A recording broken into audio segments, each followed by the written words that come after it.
Fala, turma, tudo bem? Eu sou o Lázaro da Lacoste Contabilidade, uma empresa contábil aqui de Belo Horizonte, Minas Gerais. Mas, dependendo da situação, talvez a gente possa ser útil à galera de outras regiões também. No vídeo de hoje eu vou falar sobre a atividade de tatuadores e estúdios de tatuagem.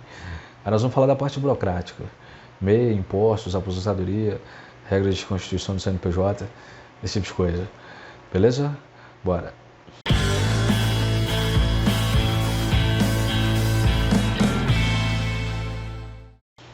Então, turma, a atividade de suas aí é opcional. Vocês podem atuar tanto como pessoa física ou pessoa jurídica. Eu falo isso porque algumas atividades a lei pede para... É obrigatório, né, a abertura do CNPJ. No caso seus não. Se vocês agirem individualmente sem sócio, né? Se tiver sócio, aí tem que ter o CNPJ.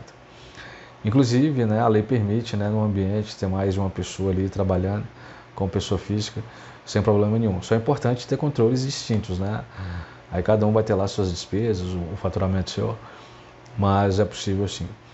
Mas se decidir abrir a empresa também pode. Aí quando vai abrir a empresa tem que definir três coisas. Atividade, que é essa que a gente está vendo, né? O CNAE, Cadastro Nacional de Atividades Econômicas.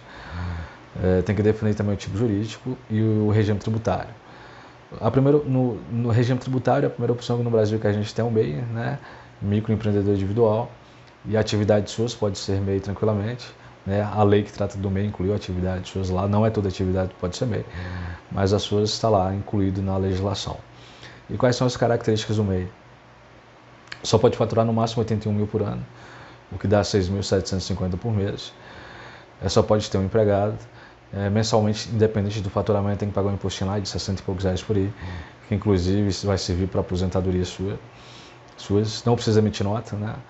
O MEI não precisa emitir nota quando o cliente é pessoa física, que é o caso seu aí. Mas tem que fazer, independente disso, tem que fazer um relatório de vendas. Tem que arquivar os documentos de compra, de tudo que for relacionado à atividade. Não é obrigatório ter contador, não paga nada para abrir a empresa. E uma vez ao ano tem que entregar uma declaração para o governo. Não podendo ser MEI, né? Ou seja, não atendendo essas características aí tem que ir para a modalidade de cima, que é a microempresa. Nesse caso, vocês vão precisar de ter contador, sistema de contabilidade. Né? No Brasil, toda pessoa jurídica de direito privado, exceto o MEI, tem que ter contador. Né? E o contador vai cuidar da abertura, né? Além da abertura do CNPJ, vai cuidar da emissão do alvará, do licenciamento no Corpo de Bombeiros, na Secretaria do Meio Ambiente, na Secretaria Sanitária.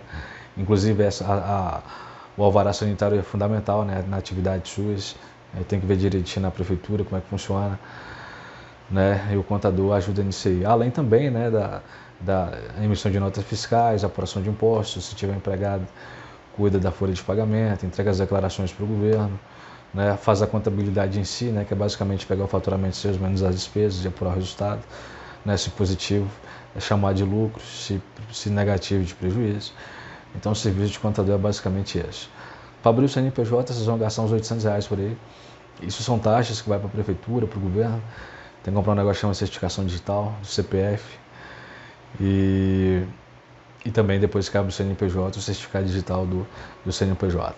Né? Hoje em dia tudo é online é com esse negócio que se faz quase tudo. Ok? Do ponto de vista jurídico, se vocês já agirem individualmente sem sócio, a melhor modalidade é a sociedade limitada unipessoal.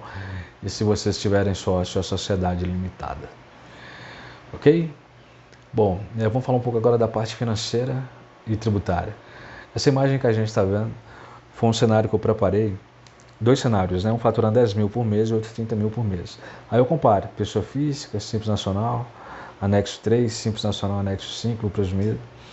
Aí coloco algumas despesas comuns, prolabore, empregados, aluguel, locomoção, etc. E da linha 21 à linha 27 eu calculo os impostos incidentes. O intuito do vídeo não é ensinar a calcular imposto, então eu só calculei e joguei para vocês. Então a gente conclui na linha 36, percentual efetivo de tributos, que é basicamente o tanto de imposto devido pelo faturamento, que o Simples Nacional, no anexo 3, ficou mais interessante, mais barato, né?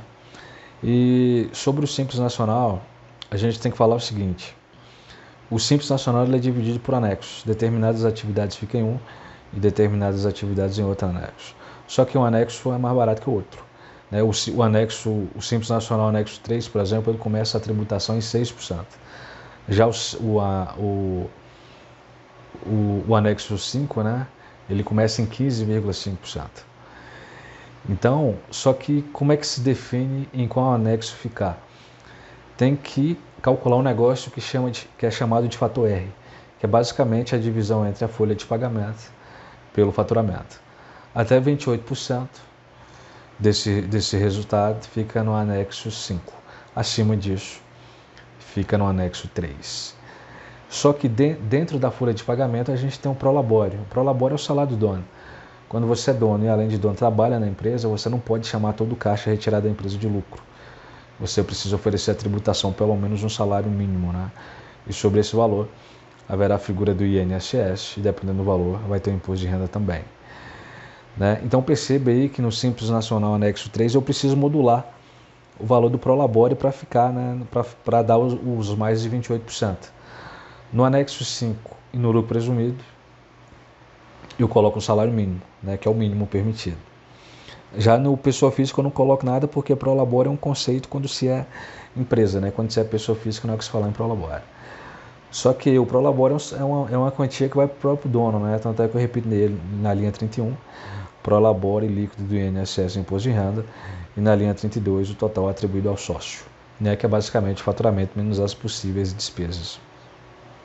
E ainda sobre o prolabore, né? Aí pagando ele, né? Além de estar de acordo com a lei, né? Não ter risco fiscal nenhum. Aí vocês vão poder se aposentar, tem outros benefícios também, salário maternidade, auxílio acidente, auxílio doença, ok? Então, concluindo, né, o Simples Nacional Anexo 3, de acordo com essas variáveis aqui, ficou mais interessante. Uma questão, Lázaro, de onde é que você está tirando esses valores? Esses valores são aleatórios, né, números que me parecem razoáveis, mas na prática, naturalmente, tem que ver seus números aí, né? E faturando até o limite do MEI, o MEI é sempre mais barato, né? O MEI realmente é um regime tributário bem camarada, assim, né? Com os empresários, digamos assim. Mas a partir disso, aí não pode ser MEI, aí tem que verificar, tem que fazer isso aqui que a gente fez, né? Que é o que é chamado de planejamento tributário, né? Pegar as possibilidades que a lei oferece e a lei permitindo o melhor modo é sempre o mais barato. Beleza? Bom, bem pessoal, os principais pontos que eu queria trazer foram esses. Aí eu vou ficando por aqui, quem tiver chegado até aqui e tiver gostado, aquele like, se inscreve no canal e precisando também. Beleza? Até a próxima. Fui.